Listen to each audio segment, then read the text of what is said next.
Bonjour chez vous, la paix de Dieu est avec vous. Dieu bénisse votre journée et tout ce que vous entreprenez. Si vous dites Amen, le Seigneur vous accordera la grâce. Vous êtes déjà bénis avant même que vous dites Amen et vous accroissez encore votre grâce. C'est les matinales du sport en ce jeudi 23 janvier 2025. Nous sommes en acte 10 de la prière du Notre Père et dans ce décryptage, aujourd'hui, nous allons parler de la 7e partie. On est dans Matthieu le chapitre 6 à partir du verset 9 et la 7e partie dit « Ne nous soumets pas à la tentation, mais délivre-nous du malin, car c'est à toi qu'appartiennent dans tous les siècles le règne, la puissance et la gloire. » Donc je reprends la prière du Notre Père. Notre Père qui es aux cieux, ça fait 1.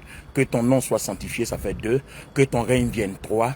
Que ta volonté soit faite sur la terre comme au ciel, 4. Donne-nous notre pain quotidien, 5.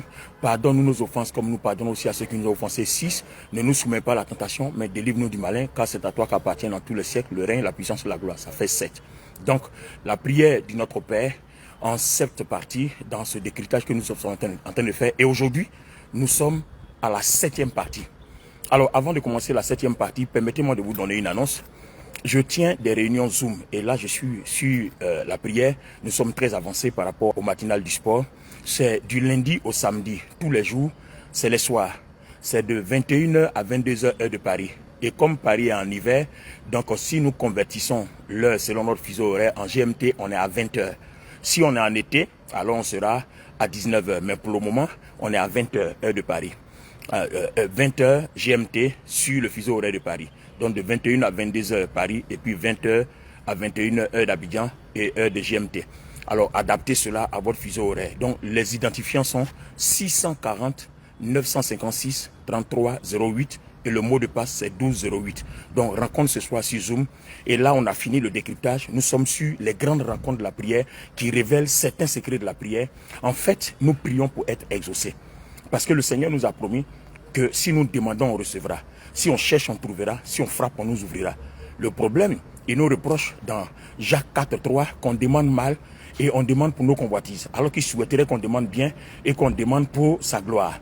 Donc, comment demander bien et demander pour sa gloire? C'est ce que nous avons commencé à expliquer depuis le décryptage de la prière du Notre Père. Et aujourd'hui, en quoi cela consiste? Pardonne-nous nos offenses, la partie 7 et la dernière partie. Après ça, on attaquera les grandes rencontres de la prière.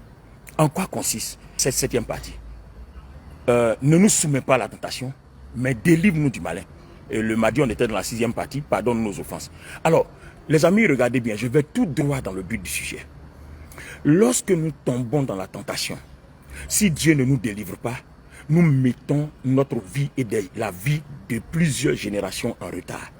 Quand le péché nous domine, quand l'ennemi nous gouverne et nous maltraite, je vous assure, quand nous tombons à la tentation, nous succombons à la tentation, quand nous tombons par exemple dans le péché de la fornication, l'impudicité, le péché de l'adultère, le péché de l'idolâtrie, le péché où nous entrons, nous visitons les loges d'occultisme et autres, la magie, le fétichisme, la sorcellerie, quand nous sommes utilisés par l'ennemi de cette façon-là, nous bloquons notre vie et nous égarons la vie d'une multitude. Je vais vous prendre un verset. Je m'en vais dans Genèse, le chapitre 37. Je raconte l'histoire de Jacob et ses 12 fils et je détache un. Il s'appelle Joseph. Il a fait 2 songes. Dans le premier songe, il dit à ses frères, nous étions alliés des gerbes. Ma gerbe s'est relevée et vos gerbes se sont prosternées. Les frères ont commencé à être jaloux. Il fait un deuxième songe. Il dit, j'ai vu le soleil, la lune et 11 étoiles se prosterner devant moi. Donc son père a compris que c'était lui, sa femme et ses 11 frères. Ses frères sont devenus de plus en plus jaloux. Regardez bien, la Bible dit à la fin du verset que pendant que ses frères étaient jaloux, son père a réprimandé Joseph pour se taire, mais lui, Jacob, il a gardé ça en mémoire parce qu'il savait ce que l'enfant disait, mais il ne pouvait pas réagir à cause de ses frères. Alors qu'est-ce qui s'est passé? Ses frères vont chercher à le tuer et Dieu va permettre qu'au milieu d'eux, certains ne veuillent pas qu'il meure. Et le Seigneur va permettre qu'il soit repêché de la force par les Madianites, il leur soit vendu, et qu'eux, ils aillent à leur tour à le vendre à Potiphar. Suivez bien s'il vous plaît. Nous savons tous, pendant que vous partagez et pendant que vous me suivez, ayons dans notre esprit les 2 songes de Joseph. Joseph est ce Potiphar. Quand il rentre chez Potiphar, tout commence à prospérer. Et le diable va entrer dans la femme de Potiphar pour que Joseph commette l'adultère avec elle. Dieu merci, Joseph ne l'a pas fait. Et Joseph va être jeté en prison. Et Dieu va transformer la prison de Joseph pendant ce temps qu'il a vécu là-bas pour repositionner Joseph sur le plan de l'accomplissement de ses rêves. Alors quand Joseph sera établi en Égypte, pour ceux qui ont étudié l'histoire, il était vice-roi. Donc après Pharaon, c'est lui. Quand il sera établi, on se rend compte qu'il va avoir une grande famine dans la contrée de Canaan où Jacob habitait. Jacob va sortir de là-bas. Joseph va le faire chercher. Vous voyez, les frères qui n'ont pas voulu finalement vont se prosterner. Joseph va le faire chercher. Et son papa et sa maman, tout le monde va dépendre de lui. Alors, regardez la remarque. En fait, dans les entrailles de Joseph, dans la destinée de Joseph, se trouvait le salut de tout Israël. Oh, c'est fort, les frères, les amis, c'est fort. Alors, que se serait-il passé si Joseph succombait à la tentation avec la femme de Potiphar? En Égypte, on le tuait. S'il avait commis cet adultère, on le tuait. Et comme il n'a pas fait, le bénéfice du doute a fait qu'on l'a mis en prison. Et de la prison, Dieu l'a repositionné. Les amis, dans notre vie, il y a des projets de Dieu. Il n'y a pas que nous seuls. Il y a des projets qui engendrent, qui concernent toute une multitude. Il y a ceux que nous devons traîner dans nos leaderships. Il y a ceux qui sont dans nos entrailles. Caïn, en tuant Abel, il a exterminé tous ceux qui étaient dans les entrailles d'Abel. Tout ce qu'Abel devait engendrer, Caïn les a tués tous. C'est pour ça que Dieu n'a pas pardonné à Caïn. Donc si nous tombons dans la tentation, si à cause de la méchanceté, nous commettons le mal, si à cause de la jalousie, de la rancœur, de la colère, le mal que nous laissons dans notre vie, nous commettons le mal. Et le mal que nous commettons, ce n'est pas contre les démons. C'est les démons qui se servent de nous pour les commettre contre notre prochain. Or, nous avons étudié le mardi que le degré d'implication de Dieu dépend de notre degré d'implication de la vie des autres. Donc le degré d'implication de Dieu dans notre vie dépend de notre degré d'implication de la vie des autres. Vous voyez? Donc, toutes les fois que nous nous servirons du mal pour atteindre nos objectifs, nous sommes en train de donner une arme au diable pour maîtriser, contrôler, diriger notre vie. Donc nous créons un blocage. Donc quand nous sommes en colère, faisons attention. Le Seigneur a dit que le soleil ne se couche pas sur ta colère. Donc toutes les fois qu'on est en colère, toutes les fois qu'on est en rancœur, toutes les fois que nous sommes animés du mal, que nous sommes tentés, faisons attention parce qu'en fait, c'est pas la chair que le diable vise, mais c'est les projets de Dieu attachés à notre vie et toutes les générations que nous sommes appelés à traîner. En fait, le diable veut annuler toutes les prophéties. Regardez bien, le songe de Joseph était une prophétie adressée à Jacob et à sa descendance, telle que Dieu a dit à Abraham. Il dit, lève-toi, on est dans Genèse chapitre 12, va-t'en de ton pays, je ferai de toi une grande nation, je te bénirai. Celui qui te bénira sera béni, celui qui te maudira sera maudit. Et puis il dit, toutes les nations de la terre seront bénies en toi. Or, les nations de la terre seront bénies en toi. La prophétie la passait par Joseph. Parce que si Joseph n'était pas déporté en Égypte et que la famine tuait Jacob et tous les 11, c'était fini. Il n'y avait plus d'Israël. Il n'y avait plus de peuple juif. Il n'y avait plus de naissance de Jésus-Christ par Marie et par Joseph. Il n'y avait plus rien. Vous voyez? Donc, toutes les fois que nous succombons à la tentation ou que nous faisons le mal à notre prochain, nous sommes en train de combattre Dieu parce que nous sommes en train d'arrêter certaines prophéties, nous sommes en train d'arrêter certains plans de Dieu. Alors que la prière de notre Père dit, notre Père qui est aux cieux, il dit que ton nom soit sanctifié. La version parole de vie dit que ton nom soit connu. Alors Dieu doit être connu à travers Israël. Et c'est à partir d'Israël que le monde va connaître Dieu. Que ton règne vienne. Dieu doit établir sa puissance et son trône royal sur terre. Que ta volonté soit faite. Donc la volonté de Dieu se fait à travers chaque personne. Alors quand nous faisons le mal, et que le mal qui est dans notre vie commet des actes destructeurs dans la vie des autres, nous arrêtons des prophéties. Et c'est le plan de Dieu que nous arrêtons. Alors les amis, faisons attention. Nous-mêmes aussi, si nous sommes tentés par nos passions de la chair et que nous commettons tous ces actes-là, nous arrêtons des projets. Joseph aurait pu, en s'attachant à la femme de Potiphar, c'était un grand privilège que la femme d'un homme important soit amoureuse de toi. Vous voyez, elle était prête à donner tout à Joseph. Mais Joseph avait en esprit ses songes, ses rêves. S'il tombait dans cette tentation-là, alors, les amis, c'était terminé pour tout Israël. Alors, les amis, la raison pour laquelle nous devons prier dans cette partie 7 et tenir ça à cœur pour dire à Dieu, pardonne-nous nos offenses, pardonne-nous nos offenses, Seigneur, comme nous pardonnons aux autres. Et puis maintenant, la partie 7, ne nous soumets pas à la tentation, mais délivre-nous du malin. Ça doit être important dans notre esprit. Nous devons jeûner, prier pour que Dieu nous préserve de toute tentation, préserve de toute fornication, de tout adultère, de toute masturbation, de toute colère, de toute jalousie, de toute sorcellerie, de tout ce que nous faisons dans les loges, parce que on s'en va là-bas, on va avoir des marchés, ils vont nous donner l'argent, on va avoir des opportunités. Demandons au Seigneur de ne pas nous soumettre à tout ça, mais de nous délivrer de tout ça. Parce que si nous entrons là-bas, nous annulons beaucoup de projets de Dieu. Et c'est pour ça que nous tombons dans l'enfer quand nous vivons cette vie-là.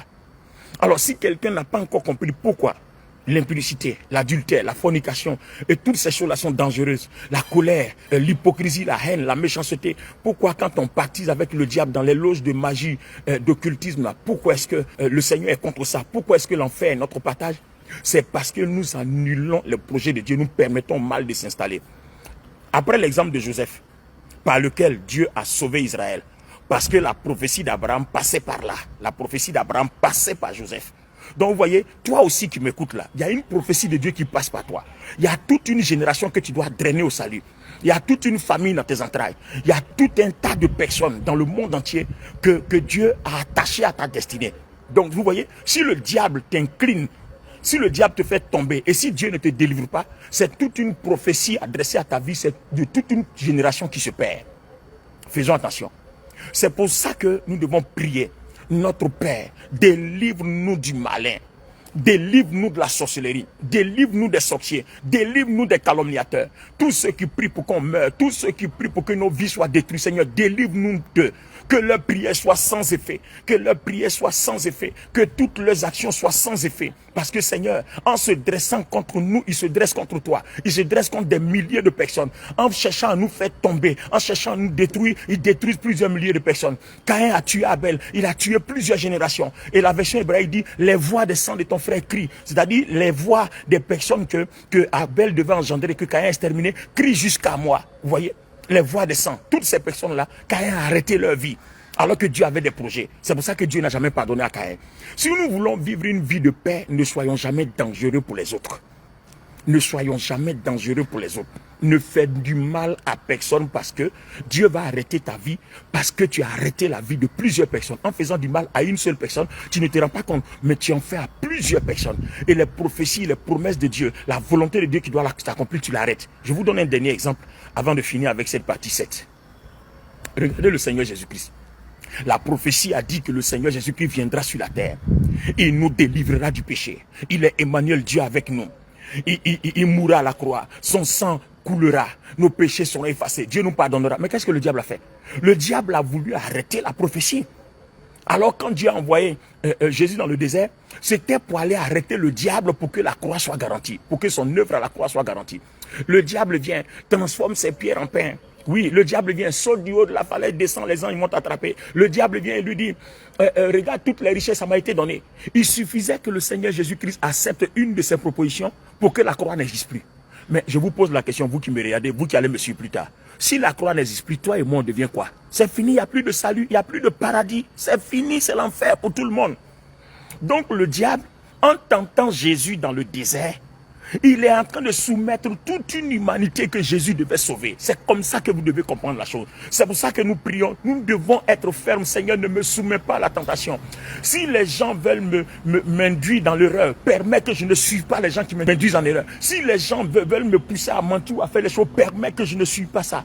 Tous ceux qui veulent m'amener dans la colère, dans la révolte, dans la rébellion, dans la désobéissance, dans la méchanceté, dans l'hypocrisie, celui qui vient critiquer pour que je n'aime pas mon prochain, Seigneur, permets pas que je me soumette à ça.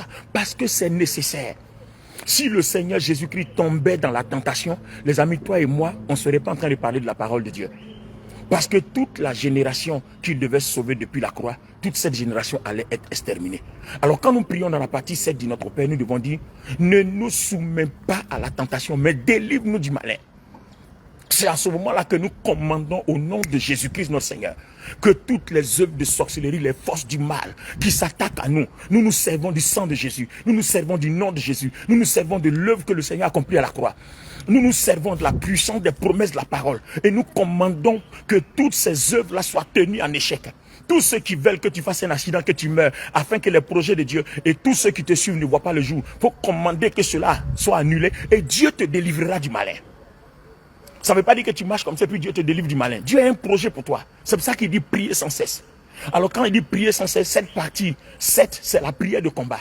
Dieu nous donne l'autorisation. À partir du moment où nous prenons conscience que toute œuvre du malin contre notre vie arrête les projets de Dieu, arrête toute une génération. Alors nous devons commander. Nous devons commander que les projets ténébreux ne voient pas le jour. Vous voyez?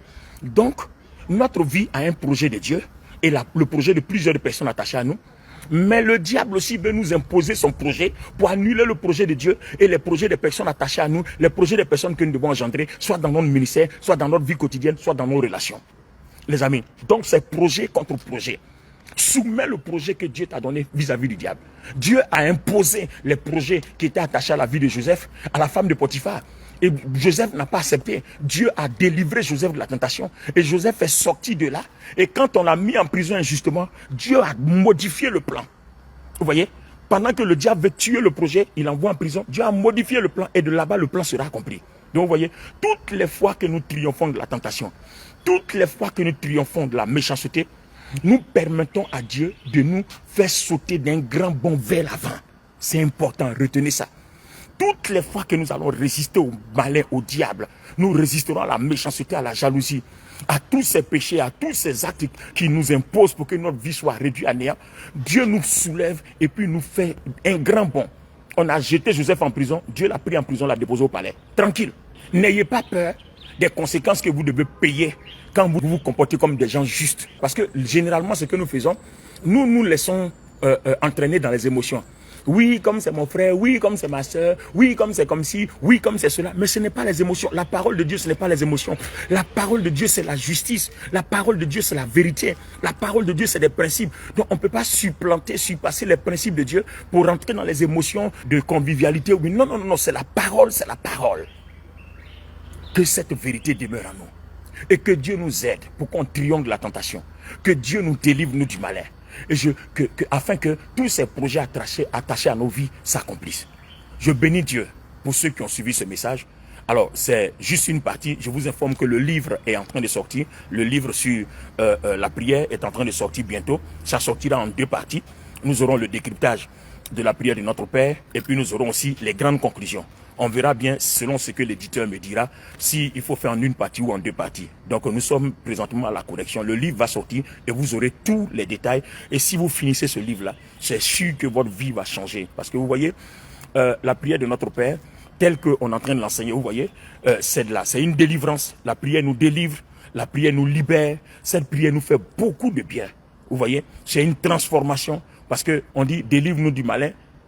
Ne nous soumets pas à la tentation, mais délivre-nous du malin. On a compris que il faut prier seulement, Seigneur, délivre. Non, non, non. Toi-même, il faut être transformé.